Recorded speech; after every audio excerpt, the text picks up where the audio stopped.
বিগত আওয়ামী লীগ সরকার ঘোষিত মুজিব শতবর্ষের উপহার হিসেবে ভূমি ও গৃহহীনদের বাড়ি প্রদান প্রকল্পে প্রতারণার অভিযোগ পাওয়া গেছে কক্সবাজার সদর উপজেলার সাবেক মহিলা ভাইস চেয়ারম্যান হামিদা তাহেরের বিরুদ্ধে।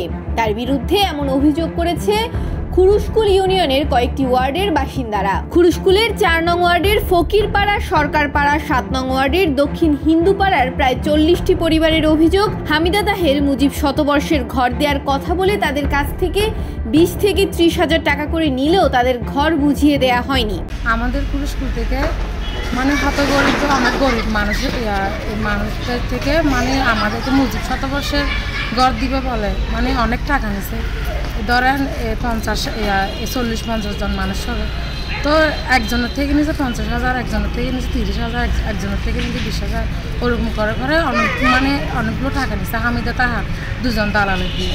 এখন আমরা এখানে উপজেলাতে আসছি বিচার দেওয়ার জন্য। ভুক্তভোগীরা ঘর না পাওয়ায় টাকা ফেরত চাইলে সেই টাকাও ফেরত দিবে বলে কয়েক বছর ধরে আশ্বস্ত করে আসলেও এখনো টাকা ফেরত দেননি সাবেক এই মহিলা ভাইস চেয়ারম্যান।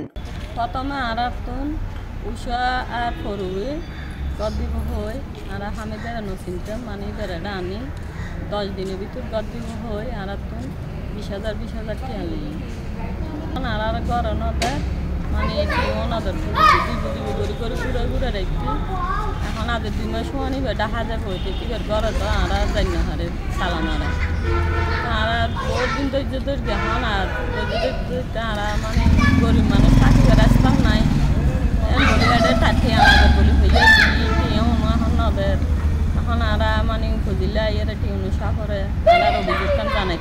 ভুক্তভোগীদের ভাষ্যমতে উষা সরকার ও পারু সরকারের মাধ্যমে তাদের ঘরের প্রলোভন দেখানো হতো এবং তাদের মাধ্যমে গিয়েই হামিদা তাহেরের কাছে টাকা জমা দেওয়া হতো। অভিযোগ করা হচ্ছে খুরুশকুলের শুধু এই 3টি ওয়ার্ডই নয়, আর অন্যান্য ওয়ার্ডের প্রায় শতাধিক পরিবার থেকে অন্তত কোটি টাকা হাতিয়ে নিয়েছেন সাবেক এই জনপ্রতিনিধি। ঘর না পেয়ে টাকা ফেরতের আশায় কক্সবাজার উপজেলা পরিষদের দ্বারস্থ হচ্ছেন অসহায় পরিবারগুলো। বর্তমান উপজেলা নির্বাহী অফিসার নীলুফা ইয়াসমিন চৌধুরী অসহায় এই পরিবারগুলোর সাথে দেখা করলেও দিতে পারেননি কোনো সমাধান।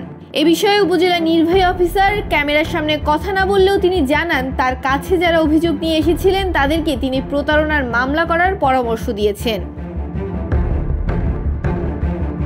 অভিযুক্ত হামিদা তাহেরের সাথে যোগাযোগ করা হলে তিনি ভুক্তভোগীদের লোভী আখ্যায়িত করে ঘটনা মিথ্যা ও বানোয়াট বলে দাবি করেন। আমাকে এগুলা মিথ্যা, সব বানোয়াট। ওরা স্কুলের মানুষ আসলে অত্যন্ত লোভী, অত্যন্ত তিলকে তাল করে ওরা। না এগুলা আমি এ ব্যাপারে আমি ওদেরকে এভাবে কিছু বলি নাই, ওরা জানিও না। শুধু ওরা আমাকে জড়াই এগুলা মিথ্যা কতগুলো অপপ্রচার করে। যদি প্রমাণ দেখাইতে পারে তাহলে সমস্যা কি? সদর উপজেলার সাবেক মহিলা ভাইস চেয়ারম্যান ও জেলা মহিলা আওয়ামী লীগ সাধারণ সম্পাদক হামিদা তাহেরের বিরুদ্ধে এছাড়াও বয়স্ক ভাতা, টয়লেট স্থাপন প্রকল্পের টাকা সহ আরও বেশ কিছু সরকারি বরাদ্দের টাকা আত্মসাতেরও অভিযোগ পাওয়া গেছে।